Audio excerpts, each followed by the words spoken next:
In a world full of noise, control, and endless grasping, we all carry something we should have released long ago. But what if peace doesn't come when everything is fixed? What if it comes when we finally let go? As the Buddha once said, "You only lose what you cling to." This isn't just a quote, it's a way of living. Letting go is not weakness, it is wisdom in motion. It's not about giving up, but about releasing what no longer serves us. Today, take a deep breath, slow down, tune in, because the moment you let go is the moment you come home to your peace, your clarity, your true self. Let go and let peace begin. 1. Let go of control, because control is an illusion. Many of us live with the deep belief that if we can just control everything around us, our relationships, our future, how others perceive us, then we will finally feel safe, respected, and at peace. We plan obsessively, try to fix people, stress over outcomes, and hold tightly to routines. But no matter how hard we try, life refuses to obey our script. In Buddhism, there is a core teaching called anicca, impermanence. It means that everything in life is constantly changing. People grow and change, circumstances shift, emotions come and go, seasons, relationships, even our own beliefs evolve. Nothing stays the same. So when we try to control what is naturally meant to change, we create suffering. We experience two levels of pain. First, the fear and anxiety of constantly trying to keep things in place, and second, the heartbreak and disappointment when things fall apart anyway, because they will. Letting go of control doesn't mean you stop caring. It doesn't mean you stop making plans or being responsible. It simply means you stop clinging. You stop believing that peace can only come when life bends to your will. Instead of resisting the flow of life, you begin to flow with it. Like water in a river, you move with grace, with awareness, without force. You learn to adapt rather than grip. You find strength not in tightness, but in your ability to stay calm through uncertainty. True strength is not about forcing outcomes. It is about trusting the present moment. It is about meeting life as it is, not how you wish it to be. The moment you stop trying to control everything is the moment you discover a deeper kind of power, the power of peace, acceptance, and clarity. Letting go is not failure, it's wisdom. It's the soft courage to release what's outside your control and focus on what you can truly influence, your own thoughts, reactions, and choices. In that shift, real peace begins. 3. Let go of attachment, because what you own owns you. Attachment is one of the greatest sources of human suffering. We attach ourselves to people, outcomes, identities, and possessions. We believe that holding tightly to these things will bring us happiness, security, or a sense of purpose. But in truth, attachment is a trap disguised as comfort. In Buddhism, attachment is called tanha, craving or clinging. It arises when we try to hold on to things that are, by nature, impermanent. A relationship, no matter how loving, will change. A job, no matter how secure, may end. Even our bodies, status, and abilities will eventually shift. The more tightly we grip, the more pain we feel when things inevitably change. We begin to fear loss, resist growth, and feel anxious about the future. This creates suffering, not because things are changing, but because we expected them to stay the same. Letting go of attachment does not mean we stop caring. It means we begin to care differently, with openness, not possession. We learn to love without needing to own, to enjoy without needing to cling, to give without expecting anything in return. It's the difference between holding a bird gently in your hands and locking it in a cage. When you allow life, people, and experiences to be free, you give them space to breathe and yourself space to find peace. Attachment is often based in fear, the fear of being alone, of not being enough, of losing what we think gives us value. But when we examine these fears, we realize that our peace cannot come from anything outside us. It must come from within. The Buddha taught that freedom begins when we stop tying our happiness to things we cannot control, when we stop saying, "I need this to be okay," and start saying, "I am okay, no matter what comes or goes." Because in truth, what you own, if you cling too tightly, ends up owning you. You become a prisoner of your desires, expectations, and fears. But the one who lets go becomes free. Free to love without fear. Free to walk through life with an open heart and a steady mind. Free to experience deep, lasting peace, not because of what they have, but because of what they've released. Let go, and you'll realize you were never missing anything. You were just holding on too tightly to what you were meant to set free. 4. Let go of the past, because it's already gone. The past can be a quiet prison. We carry memories like heavy stones, regrets over what we did, shame over what we failed to do, sadness over what we lost.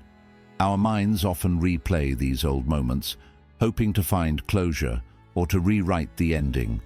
But no matter how many times we revisit the past, we can't change it. What's done is done. In Buddhism, one of the most powerful teachings is mindfulness, living in the present moment with full awareness and acceptance. That's because the present is the only moment that's truly alive.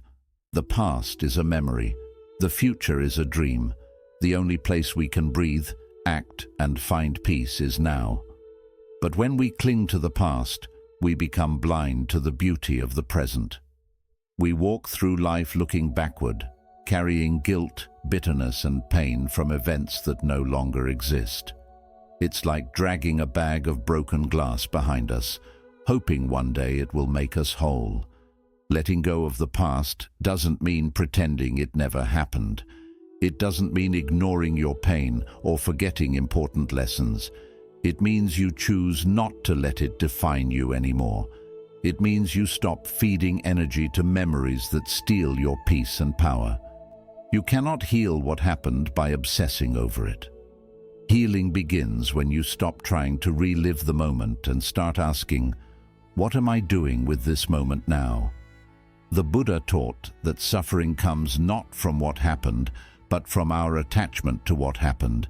It's not the memory itself that hurts us. It's our unwillingness to let it pass. Forgiveness is a part of this. Forgiveness doesn't mean agreeing with what someone did. It means freeing yourself from the chain that keeps you tied to that pain. Whether it's someone else's mistake or your own, you forgive so you can be free. When you stop carrying the weight of the past, something beautiful happens. You become lighter. You begin to see life more clearly. You make space inside yourself for new joy, deeper peace, and real freedom. Some people stay stuck in their old story for years. But you are not your past. You are not what happened to you. You are what you choose to become now. Let go of the old chapters. Let the pain breathe. Let the grief flow. And then, gently, let it go. Because the past is already gone. But your peace, your future, your present moment, that is still in your hands. 5. Let go of ego, because it separates you from everything. The ego is the invisible mask we wear, the story we tell ourselves about who we are and what makes us important. It whispers things like, I am better than them. I can't be wrong. I must win. I need them to see how powerful I am. At first glance, ego looks like confidence. It looks like ambition, pride, and self-respect. But look deeper and you'll see the truth. Ego is fear in disguise, fear of being overlooked, fear of being unimportant, fear of losing control. In Buddhism, the concept of anatta, or non-self, teaches us that there is no permanent, solid self. Who you are is not a fixed identity. You are not your name, your job, your body, or your opinions. You are not even your thoughts. You are the awareness beneath it all, the presence watching the experience unfold. But the ego tries to protect a false identity. It builds walls between us and others. It says, "This is me and that is you." It separates, it competes, it constantly compares. It clings to the need to be seen, to be right, to be superior. And in doing so, it isolates you, not only from others, but from your own peace. Think about it. How many arguments were created not by truth, but by ego needing to win? How many relationships were destroyed, not by lack of love, but by someone refusing to say, "I was wrong"? How often do we feel angry, hurt, or offended, simply because our ego got bruised? The ego is obsessed with image. It wants others to see you as powerful, wise, successful, untouchable. But this image is not you. It's a costume, a fragile shell that must constantly be defended and maintained. And the moment someone questions it or doesn't treat you the way you expect, the ego feels attacked. Letting go of ego doesn't mean you have no identity. It means you no longer need to cling to one. You no longer define yourself by status, labels, possessions, or being right. You realize that your value is not based on how people see you, but on your own internal truth. The ego says, "If I win, I am worthy." The deeper self says, "I am already whole. I need nothing to prove that." When you let go of ego, humility replaces pride. Understanding replaces judgment. Stillness replaces chaos. You become open, able to listen, learn, admit fault, grow. You become soft, but not weak, rooted, but not rigid. And most importantly, you reconnect with life, with others, with the deep peace within yourself. The Buddha never said, "Become more important." He said, "Better than 1,000 hollow words is one word that brings peace." Ego fills us with noise, always speaking, always justifying, always needing attention. But the wise person learns to be quiet, not because they have nothing to say, but because they no longer need to prove anything. The one who lets go of ego becomes like water, calm, clear, reflective, able to adapt, to heal, to nourish. They don't need to fight the river. They flow with it. They don't need to shout their worth. They embody it. In letting go of ego, you return to your natural state, peaceful, connected, whole. You no longer seek approval, dominance, or status. You seek truth. And in that search, you find yourself, not the false self you built to be accepted, but the real self that was always there, quietly waiting beneath the noise. So drop the mask. Drop the need to win, to be right, to be admired. Breathe and let go, because in the absence of ego, true peace is found. Would you like me to continue with Lesson 5 in the same detailed format? 6. Let go of expectations because they create suffering. Expectations are the invisible chains we place on life. They are silent agreements we make with the world, most of the time without telling anyone. We expect people to behave a certain way. We expect events to unfold according to our plans. We expect our kindness to be returned, our efforts to be appreciated, and our love to be reciprocated. But when these expectations go unmet, and they often do, we feel betrayed, frustrated, even heartbroken. Buddhism teaches that one of the main roots of suffering is attachment to desire, and expectation is simply another form of desire. It is the mind saying, "Things must go this way for me to be okay," and that must becomes a trap. Imagine walking into a room and expecting everyone to greet you warmly. You've built a mental picture, but what happens when they don't? Suddenly you feel rejected, not because anyone was cruel, but because reality didn't match your imagined outcome. Your peace was not disturbed by the people. It was disturbed by the expectation you placed on them. The Buddha taught the power of non-attachment, not just to material things, but to thoughts, beliefs, and outcomes. When we expect the world to move according to our script, we create tension. We're constantly measuring what is against what we thought should be, and every time there's a gap, suffering enters. Letting go of expectations does not mean you stop dreaming, hoping, or planning. It means you engage with life fully, while releasing your tight grip on how it must unfold. It's the ability to act with intention and then surrender the result. It's the wisdom of saying, I will give my best effort, but I do not control the outcome. One of the greatest sources of disappointment in relationships comes from unspoken expectations. We expect our friends to understand us without needing to explain. We expect our partner to know what we need without asking. We expect people to show up in the same way we do, and when they don't, we assume they don't care. But the truth is, they're living from their own perspective, not ours. Peace in relationships comes not from trying to mold others, but from learning to see them as they are.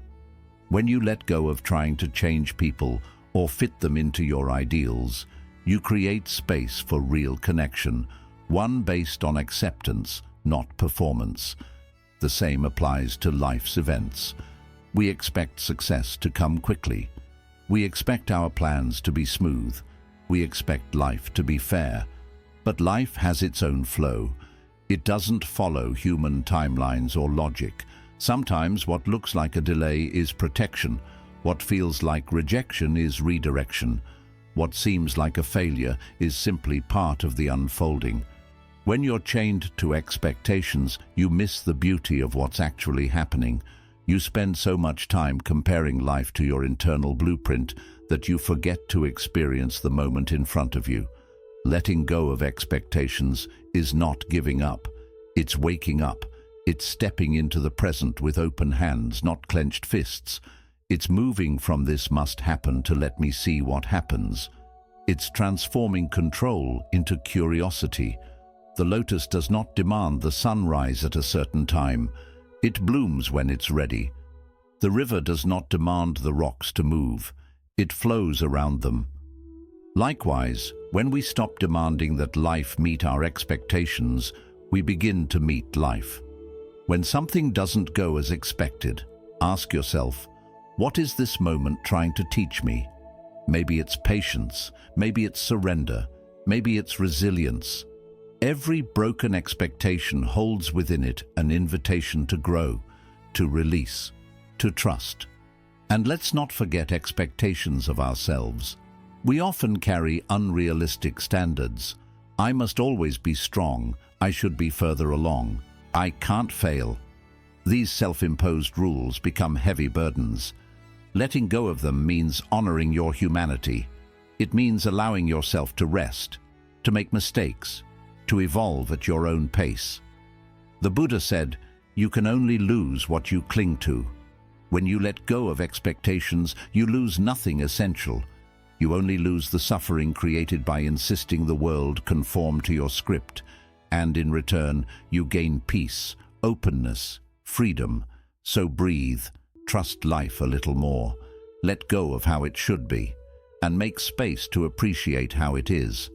Because often the peace we seek isn't found in getting everything we expected. It's found in learning to love what we didn't expect at all. 7. Let go of the need to be understood. Because truth needs no defense. One of the quiet struggles that most people experience but rarely talk about is the deep desire to be understood, to be seen for who we truly are, to have our intentions recognized, to be heard without being judged. This need for validation often begins in childhood and follows us into adulthood, shaping the way we speak, think, and even act. We explain ourselves. We defend our actions. We try to correct misunderstandings. We want people to know our heart. But here is the truth Buddhism gently teaches. The need to be understood by everyone is a form of attachment. And like all attachments, it leads to suffering. Not everyone will understand you. Not everyone will appreciate your silence, your growth, your boundaries, your truth. And that is okay. The Buddha taught that equanimity, a state of calmness and balance, is one of the highest qualities we can develop. Equanimity means being steady in the face of both praise and blame.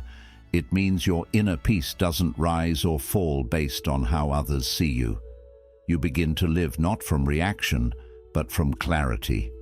The problem with constantly seeking to be understood is that it ties your peace to something external, another person's perception.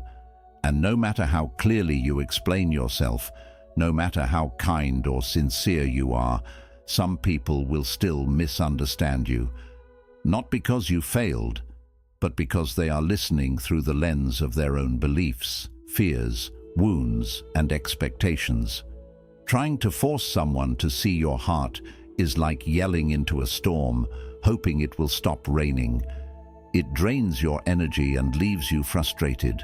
The truth is, not everyone is meant to understand your path because they haven't walked it. Not everyone can feel your depth because they haven't lived your pain.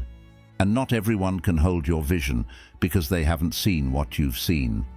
Letting go of the need to be understood is not about becoming cold or disconnected. It's about freeing yourself from the emotional trap of over-explaining, over-defending, and overthinking. It's about honoring your truth so deeply that you no longer need others to confirm it. You start to realize, my truth doesn't need to be broadcast. It just needs to be lived. My peace doesn't come from their agreement. It comes from my own alignment. My worth is not dependent on being seen. It is inherent. This kind of quiet self-trust is powerful. It's the strength of a monk who walks alone, but walks in peace. It's the calm of a person who knows their intentions are pure, even if others question them. It's the freedom of a soul that no longer needs approval to breathe freely. There's a beautiful Buddhist metaphor. Be like the tree that stands still as the wind moves through it. The wind represents opinions, judgments, misunderstandings. The tree is your grounded self. It feels the wind, but it does not bend with every gust. It remains rooted in its truth. When someone misunderstands you, take a breath. Ask yourself, is it worth explaining, or is it better to be at peace? Sometimes silence is more powerful than any argument, not because you're weak, but because you've matured beyond needing to convince. There will be moments in life when the most loving thing you can do for yourself is to stay quiet, not out of avoidance, but out of wisdom. You've realized that defending yourself to someone who doesn't want to understand you is like planting seeds in barren soil. This applies in relationships, family, even work. Sometimes you'll be judged for choosing peace over drama. Sometimes you'll be labeled cold for setting boundaries. Sometimes your inner transformation will be met with suspicion rather than support. But if you know your heart is clean, let that be enough. The Buddha said, silence is sometimes the best answer, because silence is not empty, it's full of understanding, power, and restraint. It's the response of someone who knows that truth stands firm, even when it's questioned. Over time, you'll notice something beautiful. The more you release the need to be understood, the more at ease you become. You start doing things not to impress, but because they feel right. You speak less, but your words carry more weight. You stop chasing approval and start attracting peace. Letting go of the need to be understood doesn't mean you isolate yourself. It means you finally come home to yourself. You no longer wait for others to reflect your worth back to you. You become your own mirror. And in that quiet space where explanation fades and truth remains, you find something priceless. Freedom. You'll still be misunderstood. You'll still be judged. But none of it will shake you. Because when you've let go of needing to be understood, you've already found something better. Inner clarity that doesn't need to shout. There is a quiet struggle happening inside many of us, a battle between the way life is and the way we think it should be. This battle is called resistance. We resist our emotions. We resist the difficult moments. We resist what we can't control, can't predict, and can't understand. We carry around the idea that life must fit our plan, and when it doesn't, we push back. We fight reality with our thoughts, our complaints, our frustration. But in Buddhism, we are taught that suffering is not in the experience itself. It's in our resistance to it. Pain is a part of life, but suffering is optional. The moment you say, "This shouldn't be happening," you are no longer with life. You are at war with it, and no one wins a war against the present moment. Think of a river flowing downstream. If you jump in and try to swim upstream, resisting the current, you will tire yourself, struggle, and eventually be pulled under. But if you surrender and float, trusting the current, you move with the water, not against it. Life is that river, constantly moving, ever changing, and your peace lies in your ability to flow, not control. Resistance shows up in many forms. It shows up when you hold a grudge, refusing to release pain from the past. It appears when you're afraid of change, even though change is just a part of life.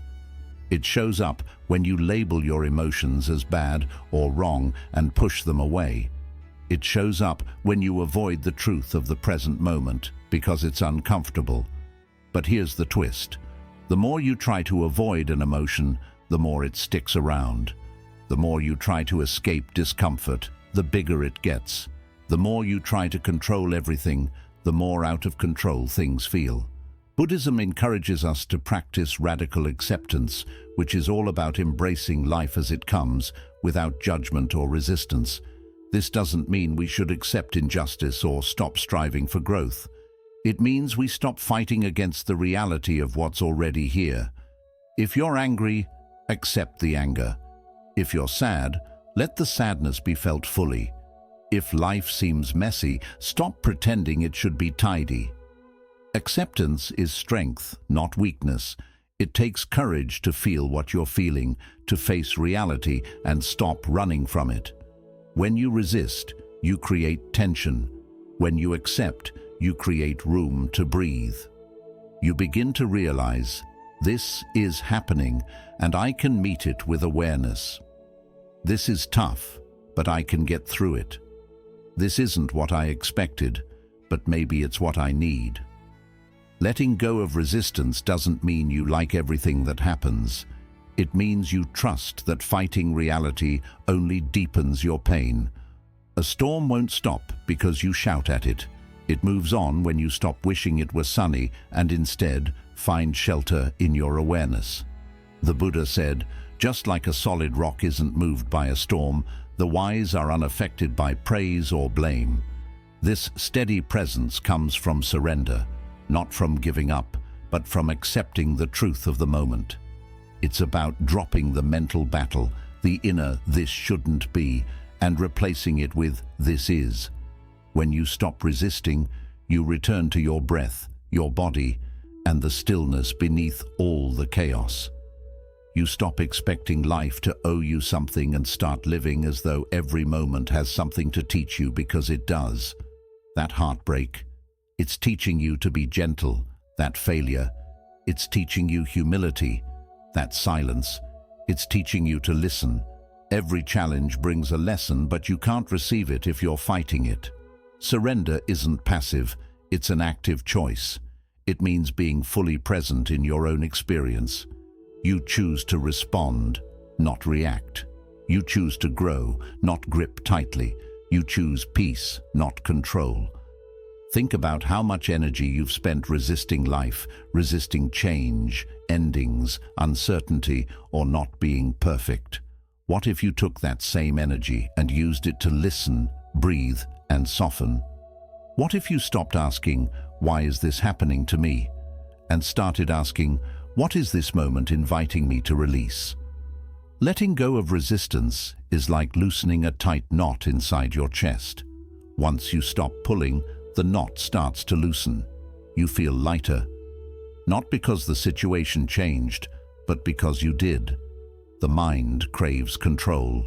The ego seeks comfort, but the soul desires truth, and truth only comes when you make space for it, when you stop resisting and start embracing it.